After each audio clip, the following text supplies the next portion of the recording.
And you thought I wouldn't cover it until next year? I mean, come on, after what we've been through? Hey guys, MasakoX here. And yes, I know, it's not April Fool's yet for 2019, we're not even close. However, after such an amazing response to the first part of this particular crazy scenario, as well as recent events of course, the time is right to actually come back to this. Also for the fact that Broly turning good is almost as impossible as Frieza turning good, really. So, the subject of this video today, what if Broly turned good? Broly's meant to be the epitome of the devil. He's the Saiyan's greatest enemy and his power is, well, maximum. He is the embodiment of a character going through absolute mental trauma. It's a very tragic case, but it's kind of tainted with the fact that the reason for all of this is just so weird. But you can't deny he's made an impact on the franchise. I mean, he's everywhere. Like I said in the previous part, you've got to take this scenario as unseriously as possible. This is a thought experiment which is completely crazy. You've got to leave your disbelief at the door. This is just pure conjecture and just a little laugh. I thought that it might be interesting to take the Iron Giant route in terms of storytelling and discovering Broly in a whole new light. In movie 10, it was Goten that effectively sparked up Broly and gave him a reason to be in said movie. However, instead of setting up the chain of events that became Second Coming, the borefest that it was, we got to see Broly being discovered by Goten and Trunks, having whacked his head on a massive piece of ice, effectively becoming the same embodiment of Goku when he was a child. Head injury, losing his memories, and becoming a bit more, placid. The only memory that Broly managed to retain is the fact that he needed to find somebody called Kakarot who would have all the answers that he was searching for. We then fast forward to the moment when Babidi and Deborah are about to collect the energy from Spopovich and Yamu in order to awaken Majin Buu and set up the chain of events for that particular scenario. But Broly has found Kakarot. He is too excited and decides to just wade in there, blow away Deborah, and then just see off the little potato head man that is Babidi, and lo and behold, we got no arc. He's just standing in front of the Z-Fighters, wiped out the whole thing, the ship's gone, Boo's egg's been vaporized, and they're completely in disbelief. But thanks to all the general healing and the senzu beans that Broly has consumed over the last few weeks, he's actually managed to regain some of his mental faculties, including the ability to speak and not just say the word Kakarot. And he can actually control his power to some degree. I mean, a bit more than he could before. But that doesn't stop Vegeta sending a punch in his direction. You think that Goku would protest this, saying, "No, don't do it! He didn't do anything!" But Goku kinda just lets him do it. All the while, Vegeta is congratulating himself because he's got a punch on Broly's cheek and he's thinking, "Ha! I showed him!" But Broly does not react to this and screams angrily because, yeah, he may be a bit more placid and lucid than he was before, but dang man, that punch hurt! He immediately powers up and is about to retaliate against Vegeta when Goten and Trunks, having finally sensed Broly's power after the whole Mighty Mask incident never happening, come to try and calm the situation down. In fact, they get so stuck into the moment that they actually get hit by both Broly and Vegeta. Goten gets slapped by Broly, and Trunks gets a whop by Vegeta. Vegeta is completely bemused as to why Trunks is there in front of him, and then Broly is completely aghast that Goten looks hurt, and he did it. Broly would be very, very aware of what Goten's feeling, and so if Goten's hurt, then Broly is going to be going, "Oh my god, little Goten, are you okay?" Yeah, come on. Goten's the one that gave him a chance and kind of nursed him back to health. Vegeta then demands an explanation as to why the boys are here and why they protected Broly. It's at this point, once the kids have regained their footing, that they tell the truth. Everything. Broly arriving on Earth, him being whomped by a sheet of ice, them finding him not being able to talk, them nursing him back to health, the whole lot. After hearing this, Goku rubs his head in kind of a sort of empathic way and nods his head semi-seriously, as in like going, "Oh, okay, that kinda makes sense." Still with a serious expression, Goku walks up to Broly and grabs Broly's face, but says nothing. The two of them are staring at each other intently. Nobody knows why Goku's doing this, but Piccolo does. He can sense what's going on. He can, remember, read minds. Goku is trying to test Broly. Broly's major reason for getting all angry is Goku. If Broly's truly changed, if he sees Kakarot right in front of his face and does nothing, then what he's saying and what the kids are saying is true. And if Broly does react and decides to fly off the handle, Everyone's ready to retaliate, but nothing happens. Broly's just staring back at Goku, and he just says, quietly, "Kakarot, I found you." Goku then asks what he means by that. Broly then looks dejected and just goes, "I don't know." He doesn't remember anything else now, and he's now got nothing to strive for because he's now found Kakarot and he's not providing the answers, so now what? Goten and Trunks then walk up to Goku and Broly and say that not throughout the entire time that they took care of him did he fight back against them. Gohan then steps up too and confirms that this is true, because if it had happened, Gohan would have taken him out. Piccolo then whips around and is shocked that Gohan would hide this information. "Gohan, why would you hide this from us?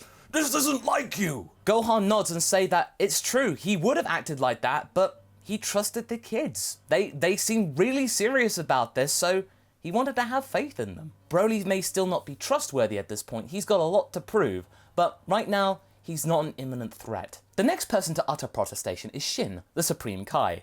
At this point, he's just been standing there, completely shocked and horrified that Majin Buu, Babidi, Dabura, one of the high-up demon gods, is just gone, but he still states that despite Broly taking them out, he cannot be trusted because he was the guy that destroyed South Galaxy.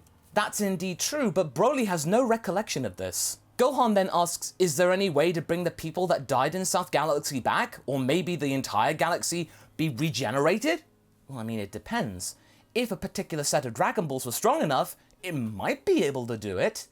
If Dende could train in some way to increase his strength and therefore the effectiveness of the Dragon Balls, then it could happen. In the meantime, though, they got to remember that Broly is still a thing, he's standing right there, they need to figure out what to do with him. And before Goku goes back to the other world, he thinks that, right now, Broly is trustworthy enough to at least not have to live in the forest. And given the fact that he's not in his bulky form anymore, he should be able to blend in with the populace just fine. Broly is very thankful for this gesture, but he feels like he would be imposing and that he doesn't deserve it. He's caused so much trouble for the group that they shouldn't be this kind to him. But it's at this point that Vegeta stuns everybody around them and says that he will take Broly in. What? But the prince has method in his madness. He states that Broly is a Saiyan and therefore his subject.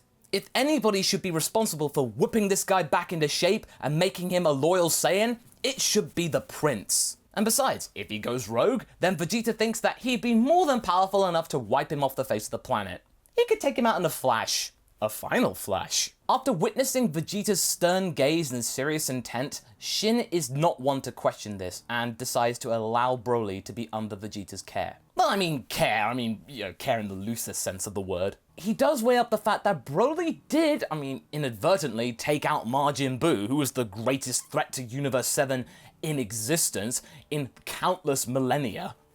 He's gone now, so that's a good thing, right? And so this odd living situation begins. Broly takes up residence at Capsule Corp, with Bulma warming up to him quite quickly, given the fact that when Broly's in his base form state, he's quite demure and polite and formal. He kind of reminds Bulma of future Trunks in a way. And I feel like given time and Broly's mental state healing more and more, he would actually turn out to be a rather nice guy. And the fact that people have faith in him, instead of his father trying to control him and suppress his feelings given his uncontrollable power, the fact that Paragus couldn't even try without using magic, it builds confidence in the guy. Broly is becoming more and more at ease with himself, kind of like how Kale progressed in a way. It just took someone to believe in them to become a better person. But yeah, Vegeta is also rather clever in how he talks to Broly. He's not going to talk about the whole fact that his father, the king, tried to kill Broly as a child. He doesn't want to reopen that chestnut. In time, Broly begins to learn more and more about Earth's culture and feels more at ease with himself actually going out into it. He actually has quite a lot of clothes that future Trunks had during his time there. Bulma decided to keep them instead of giving them away because who knows, future Trunks might come back for a visit sometime, and if they're not being used, then Broly can have them. And since present Trunks is there, Goten comes to visit too, which pleases Broly greatly. And this is at this point that Vegeta hatches another plan, another reason why Broly should be there. Broly has this legendary power that Vegeta never had, so therefore, if he could figure out how to actually attain said legendary power and actually use Broly to his own ends, then maybe Vegeta could learn this legendary power too, which could be even stronger than the Super Saiyan 2 power that he managed to learn, and therefore he could be the true princely legendary Super Saiyan. He'd be the true legend, not this brat who got lucky by chemical chance. Vegeta can then be the strongest Saiyan. But little does he know about the whole Super Saiyan 3 power, because Goku never showed that in the end because he didn't need to. Yeah, Vegeta's gonna be crushed. And another reason for all of this to happen is that Goku's in the other world. He's not coming back to Earth. In his eyes, after they actually let Broly out of hiding, and he's actually become quite strong, in fact keeping up with Vegeta, there's no reason for Goku to come back. And besides, Fortune Teller Baba, they've used up that 24-hour time period, and the Elder Kai hasn't been released from the Z-Sword, so therefore he couldn't offer his life essence to Goku. So, yeah, Goku's kind of stuck there until, well, they wish him back, but he doesn't want to come back, so, yeah, Goku's not coming back, guys. So with Goku deciding to stay away from the planet, it's Vegeta and Broly becoming the true bastions of Earth and protecting the world. However, Bulma doesn't take too kindly to the fact that Vegeta is using Broly to his own ends, and constantly insists to Broly that he should get out into the world and explore it. You know, experience life instead of being contained and trapped and caged by people. Because Vegeta's basically doing what his father did. And Broly takes to this rather well. Despite being apprehensive and unaware and not street savvy, he does go out into the world and he does enjoy it. He appreciates a nice walk around the parks and streets of West City every now and again. Now that he's walking around sporting Capsule Corp branded clothing, he just feels like another guy. He's just like everyone else. He can just blend in. He doesn't stand out anymore. He belongs somewhere. And where am I going with this, you're saying? I'm taking the Android 16 route. 16 was a big guy who felt like a misfit because he wasn't programmed properly. He felt like an outcast. He wasn't a full android, but he wasn't a full human. He was somewhere in between. He, like Broly now, had a clean slate in order to try and appreciate and figure out stuff on their own. Had Android 16 actually survived the Cell games and not been killed by Cell, I feel like he would have gone off into the world and become a zoologist and discovered all of nature. He'd just gone off to his own devices and discovered every single bird that there is out there. Broly is Android 16 here. He now has a planet in order to call home. Something deep down in his mind welcomes this feeling. There was that disconnect between living and actually living that was there, but it's not anymore. He's got somewhere where he can just truly live. They don't have to hide anymore. He doesn't have to hide anymore. He can truly live. And I think that's where we'll leave things for now. This has basically been an establishing part going forward into Dragon Ball Super Part 3. Simply put, because of Broly's intervention, the Buu saga never happened. Other things to take stock in is that Goku's still in the other world, and Gohan never discovered his ultimate power. Also, Vegeta never went through his margin stage, his final atonement, and capping off his character arc, so he's still got a little bit ways to go now, but I feel like he can actually get to it, just it takes a little longer. He also never went under the resentment that made him become Margin Vegeta, and now that Goku's not there anymore, he therefore is the strongest on the planet, which gives him some comfort and catharsis. Any ill feeling that he had is effectively gone. He feels pretty happy with his lot. He can whip around Broly, whip him into becoming a good student, and be subservient to him, and also potentially learn a new power. So it's all coming up for Vegeta. He is the top dog now, and it feels good. So what do you guys think? Did you like this part? Do you like the whole idea of Broly becoming effectively Android 16 in this story? Leave a comment below, and let's get this discussion going. Anyway, I hope you enjoyed this video. Until the next one, be sure to like and subscribe. Catch you later!